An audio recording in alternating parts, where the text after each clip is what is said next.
Well, good morning, everyone. It's Keith Jowers again, and we are actually starting day 2 of our 10 ways to be a better dad. You know, sometimes you just have to start over, right? At what you're trying to do, and that's what we did this morning. So we're going to get right into it. Let's try to review, though. Yesterday we talked about 5 of the 10 ways that we could actually be a better dad, and that's what we're here live talking to you this morning about. Number one is we talked about respecting your children's mother. Number two, we talked about spending time with your children. Number three is earn the right to be heard. Number four is we talked about discipline in love. And number five, we talked about being a role model. Well, today we're going to go into 5 more briefly and kind of make it the total 10. And you can go back yesterday and listen to yesterday's lesson if you did not. And we wanted to kind of just wrap up today with these 10 ways to be a better dad. Well, this is Dads for Life, and we're here every morning for you with the Dad Daily Connection, and we're here on Friday nights during the Friday Night Live shows, and we are just glad to bring you positive, optimistic type trainings and teachings every week, is to bring you closer to your children, because we consider them to be your greatest asset on earth. So let's talk about number 6. That's be a teacher. Are you a teacher? Do you teach? You literally take time to teach your children lessons in life. I think about the dad who was in the grocery line with his son, and he actually, the son saw the cashier give him a little bit more money back than what he was owed. So dad starts to walk out with his groceries and his money, and he stops and he looks at his receipt and he looks at his money, and he walks back to the cashier.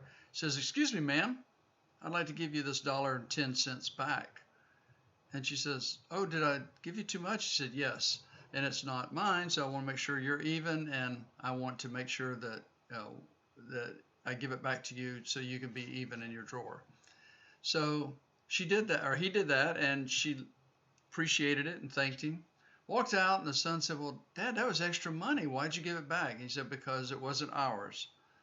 You know, in our things that are going on in our world right now, people are taking things that are not theirs. But he taught his son a very valuable lesson, and that is that you are honest and you do things right.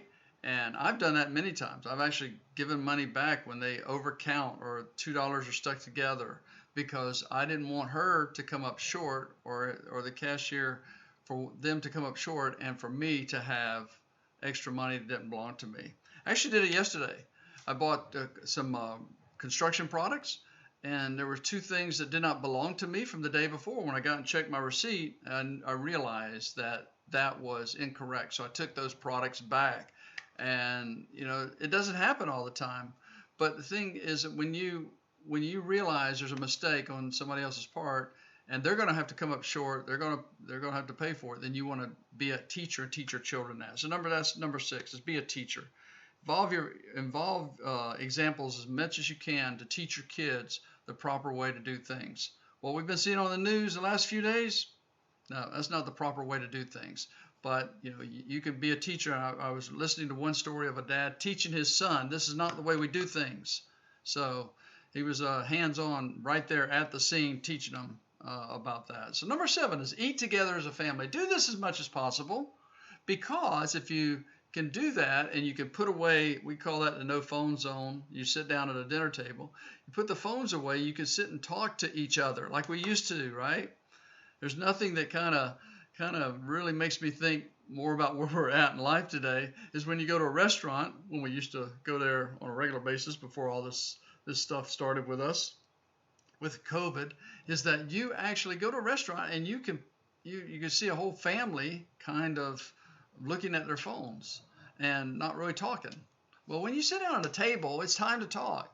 And I love it. I read an article where a grandmother, every Thanksgiving, when everybody comes to her house, she has a table with individual slots, and everybody can put their phone in that slot, and they cannot touch it when they sit down to eat dinner at the table. So I think that's pretty cool. So you eat together as much as possible, because sharing a meal together works. Number 8 is read to your children. Please read to your children. We did that when our daughter was young, and it really has paid off. She loves to read, and she loves to read to her children now, and her children love to read. So it is a cycle. So you want to learn to read to your children. Instilling your children with a love for reading really pays off for them down the road. So you want to make sure that you do that. And it's good to do that, especially at night, when they go to bed. Our grandchildren love to have a book at bedtime. And sometimes they talk Grandy into reading more than one. So they have a way of doing that at times. So number 9 is show affection. Dads, it's okay that we show affection to our children. It really is. It's okay to hug your sons and your daughters and kiss them on the cheek. Or, children need the security that comes from knowing that home is the safest place for them to be, and dad's arms and mom's arms are the safest place for them to hold on to, right? Parents, especially fathers, need to be comfortable and willing to show their affections with their children. Showing affection every day it's the best way to let children know that you love them. And number 10, let's round it off with a total 10, is realize that your job, Dad, is never done. It really isn't. We're dads for life.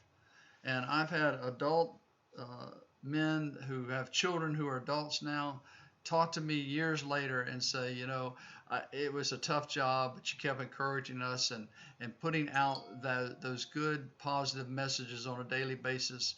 Because when you do that, you realize one day your children are older and you go, oh my goodness, how did this happen, right? So, even after children are grown, they never really leave your heart, do they?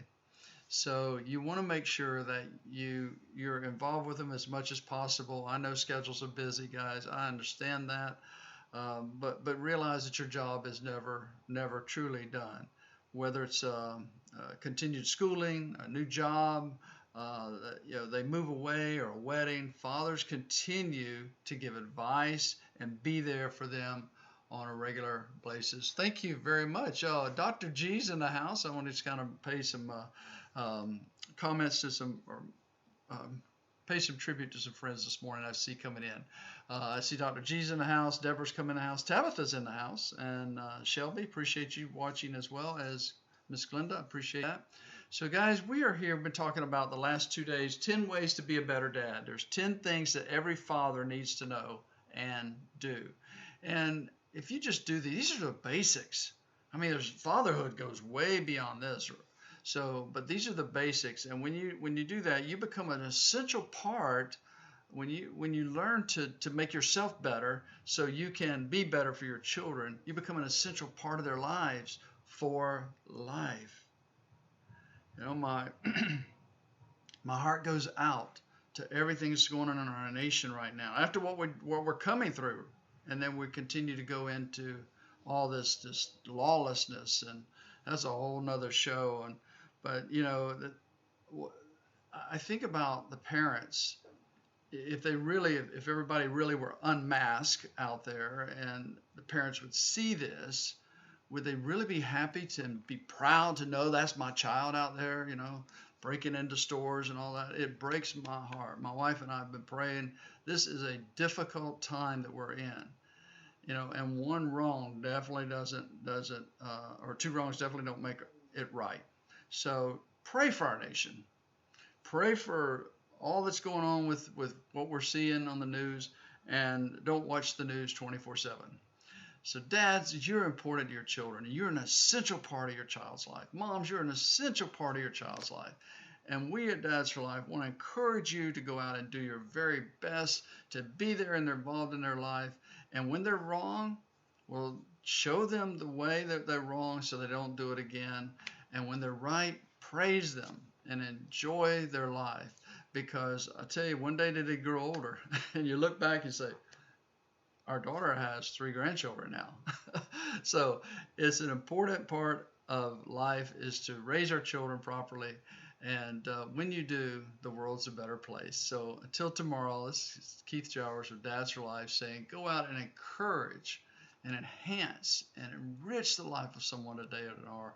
Make sure that you start with your children, because they truly do need it the most. And I'm going to end with my friend Dr. G. He says it correctly.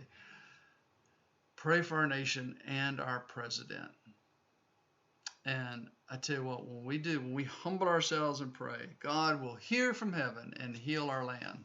That's what the scripture says. And if you believe the scripture, you can believe it's going to happen. But it takes us all.